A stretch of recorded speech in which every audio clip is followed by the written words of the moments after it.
लग्या उन्हें आख्या इधर आ बच्चा, उन्हें बच्चे नूं प्यार किया। इन्नी दिन वालदा भी कोल आ गई। उन्हें आख्या बच्चा मेरा है, मैनू दे दे। ताजरां दा है, मैनू दे दे। जिन्हां जिन्हां नहीं समझ लगी, जिन्हां समझ लगी बोलो सुभान अल्लाह। ताजर आंदा है मैनू दे दे, मेरे को औलाद कोनी। माई कहंदी है मेरा पुत्र है, मैनू दे दे। ताजर ते हुण उस माई दी गल तय हो गई। गल की तय हुई? इधर वेख मुसलमान, हुण जरा गौर करी। जेड़े वेले गल तय की हुई है, गल तय हुई है, माई बोल के कहंदी है तू साल बाद तिजारत करना है, मेरे इस पुत्र नूं भी नाल लई आवी। इस मेरे पुत्र नूं भी नाल लई आवी। तू साल बाद आना है, मेरे पुत्र नूं नाल लई आवी। मैं अपना पुत्र साल बाद वेख लांगी। उस ताजर कहंदा है ठीक है, गल अपनी तय हो गई, मैं साल बाद लई आवांगा। हुण जेड़े वेले निकले आए रस्ते दे अंदर कश्ती दे विच बैठे ने, बड़ी तवज्जो दे नाल गल सुननी है। कश्ती दे विच जेड़े वेले बैठे ने इन्नी देर नूं लहरां आ गईयां ने। बाकी ताजर कहंदे ने एक एक अपना मुंडा वारना पैना है, सिर तुवार के दरिया में सटना पैना है। सारियां ने अपना एक एक पुत्र दरिया दे में सटिया है। इन्नी देर नूं की होई, इस ताजर दी वारी आई। बाकी ताजर बोल पैने तुम ही सट। उन्हें क्या मैं ते अगे मंग के पिलियाना वा, मेरे कोल ते पुत्र कोनी, मैं ते अगे मंग के पिलियाना, मैं कितू देवां। हुण इधर वेख होया की है। आखिर बाकी ताजरा ने क्या ना ना साडी मन्नत इस तरह पूरी होनी है, आपां तां बचांगे, तू इनू दरिया दे विच सट दे। उन्हां सिर दे उत्तों वारिया उन्होंने सट दिता है। ताजर चला गया है। एक साल तो बाद तिजारत दे वास्ते आंदा है। तिजारत दे वास्ते एक साल तो बाद आंदा है। मदीने शहर दे अंदर तिजारत दे वास्ते जेड़े वेले आया है, मूल कोई फिरदा है किधरे हो ना होवे, ओयो माई टक्कर जावे। जिंदा पुत्र कवेगी मेरा पुत्र साल तो बाद नहीं लेके आई है। इधर वेख हुणे जेड़ा बंदा है मूल कोई फिरदा है, माई भी सामने आ गई, सियाण गई है। बोल के कहंदी है ओ अल्लाह दिया बंदिया दस मेरा पुत्र किते वे।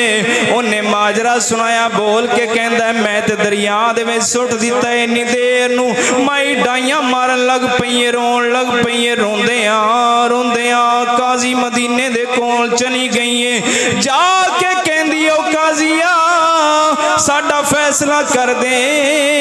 इन्हें कहा सी मैं तेरा पुत्र लैके साल बाद आवांगा, जो ते मर गया है। इधर वेख सोने होया की हुण काजी कहन लग्या चलो जी इस बंदे नूं मार दिता जावे, इस बंदे नूं कत्ल कर दिता जावे, क्योंकि कत्ल दा बदला कत्ल हुंदा है। कत्ल दा बदला कत्ल ही हुंदा है। हुण जिस वक्त उस बंदे नूं लिटाण लगे ने, जिस वक्त उन फट्टे दे उत्ते लिटाया है, इन्नी देर नूं लालां दी जोड़ी आ गई है। लालां दी जोड़ी इमाम हसन ते हुसैन आ गए ने।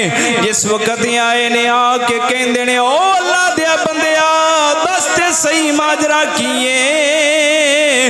रोला बन गई, तेनू क्यों मारन लगे ने, किस वजह दे नाल ओ बंदा बोल पिया है। बोल के कहंदा है ओ अली दे लालो नबी दे नवासियों माजरा कुछ इस तरह बनया है कि मैं उस नूं दरिया में सट छड्या है।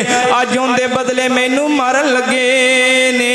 मेरी हुण कोई सिफारिश करने वाला भी कोई नहीं। मेरे घर के अंदर खजाना नपिया होया है। मैं मां नूं जाके दसना है अम्मा इस जगह के उत्ते खजाना नपिया है, मैनू चंद दिनों की मोहलत चाहिए। इमाम हसन हुसैन ने सिफारिश कबूल की। ओ काजिया रुक जा, सिफारिश असा करने नहीं। सुभान अल्लाह ढिल्ली हो गया पर सिफारिश असा दोवें करने, इनू माफी चले। इनू हफ्ता को जान दे, आदि मां नाल एक बारी मुलाकात करन दे, खजाना दस के आ जाएगा। फिर दोवां जिन्हें सिफारिश कर दी, वो चला गया अपने घरां नूं ते इमाम हसन हुसैन सिफारिश की, ये अपने घरां चले गए। हफ्ते बाद होया ते काजी दा बंदा चला गया मौला अली दे दरवाजे ते। इमाम हसन हुसैन कित्थे ने, आओ बाहर। जेड़ा बंदा सिफारिश लांदा है अगर वो बंदा असली ना आवे ते उन्हां नूं फिर शहीद किया जाता है। बोलो तो सही एक बारी सुभान अल्लाह। इधर वेख हुण मुसलमान जेड़े वाले इमाम हसन ते हुसैन आए ने आके जनाबे अली उत्ते खलो गए ने। इमाम हसन बोल के कहंदे ने इमाम हुसैन नु छड़ दियो, मैनू शहीद कर लो। इमाम हसन कहंदे ने इमाम हुसैन नु छड़ दियो। इमाम हुसैन कहंदे ने इमाम हसन नु छड़ दियो। दूआं बिरावां दा आपस दे अंदर प्यार वे। इधर वेख सोने हुण एक दूजे नूं कहंदे ने इन्नी देर नूं मौला अली दा गुलाम सारा माजरा वेख के कंबर जिंदा नाम है टुर पिया है जेड़े वेले टुरिया है जाके कहंदा है ओ अली अज तेरे दोवें पुत्र मौत दियां खेड़ पियां खेड़दे ने, तुसां इत्थे लगे फिरदे हो।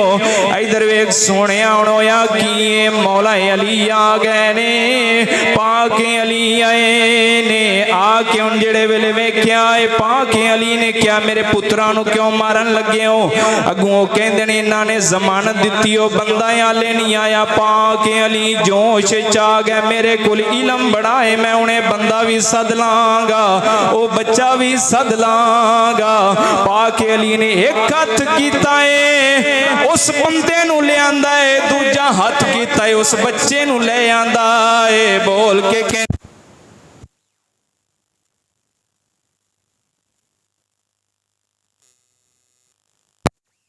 बच्चा भी आ गए थे। मौला अली पाक एक हाथ दे अंदर बंदा चाहे, एक हाथ दे अंदर बच्चा चाहे। कहंदे ने ए बच्चा आ गया, ए बंदा आ गया, ए दोवें सामने हाजिर ने। लो जी हुण किसास भी माफ हो गया, मेरे पुत्रां दी जान भी बच गई। इधर वेख मौला अली नूं बच्चा कहंदे ने बोल के ये बच्चा कित्थों लैके आए? ये बच्चा ते दरिया दे विच सट्टिया गया सी। मौला अली बोल के कहंदे ने अल्लाह ने मैनू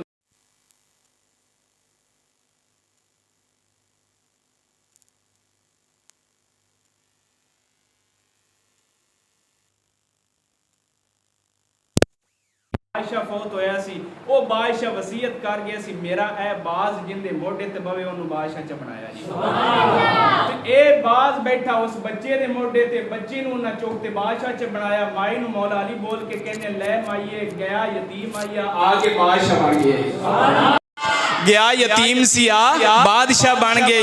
लै वेख अली पाक दा हुण बंदा जो इत्थे कवे ले अली पाक किवें लिया सकदे ने? एक हाथ उस बच्चे नूं एक हाथ दे अंदर उस बंदे नूं किवें लिया सकदे ने? कुरान पाक दी दलील गवाह है। सुलेमान अलैहिस्सलाम ने फरमाया जिस वक्त बिलकीस दा तख्त सदावना सी ते आपने फरमाया कोई है बिलकीस दा तख्त लियाउण? ओ हैरान हो गया, 1000 किलोमीटर दा फासला कौन लियावेगा? एक अल्लाह दा वली फकीर आसिफ बिन बरखिया खड़ा होया, कहन लगे आना ती कभी कबला यरतद इलैका तरफक, दुआडी आंख झमकन तो पहले मैं लियावांगा। तो चलियो सुलेमान अलैहिस्सलाम नबियां दे सरदार ने, नबियां दे सरदार साडे नबी ने, ते उन्हां दा मनन वाला तख्त इन्नी दूरू बिलकीस दा लिया सकदा है एडा वड्डा, ते इन्ने किलोमीटर दूरू ते मौला अली नबी दा मनन वाला बंदा ते बच्चा नहीं लिया सकदा। तां करके असीं आखे हम हैं अली के, अली है हमारे, अली है हमारी आंखों के तारे। मिल के पढ़ दो, हम हैं अली के, अली है हमारे, अली है हमारी आंखों के तारे। तो दुआ करने अल्लाह सुना इस